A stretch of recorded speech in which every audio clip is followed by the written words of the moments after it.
دیکھیں یہ جو دین کا معاملہ ہے نا، یہ بھی بڑا حساس معاملہ ہے۔ آپ دین سیکھ رہے ہیں تو کم از کم آپ کو سب سے پہلے یہ دیکھ لینا چاہیے کہ آپ دین کس سے سیکھ رہے ہیں۔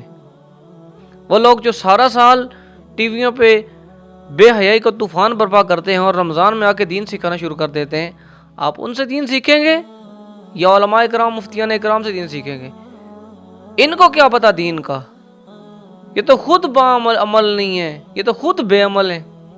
ان کو خود دین کی دال کا پتہ نہیں ہے، اسلام کے الف کا پتہ نہیں ہے، یہ کیا کسی کو دین سکھائیں گے؟ دین تو علماء اکرام سکھائیں گے نا، دین تو مفتیان اکرام سکھائیں گے جن کو دین کا پتہ ہے۔ ویسے سوچنے کی بات یہ ہے کہ پاکستان کے اندر کتنی تبلیغ ہو رہی ہے، ہر چینل تبلیغ کر رہا ہے، رمضان کے اندر مساجد کے اندر تبلیغ ہو رہی ہے، مدارس کے اندر تبلیغ ہو رہی ہے، لیکن اس کے باوجود بھی پاکستان کے اندر کتنی برائیاں پائی جاتی ہیں۔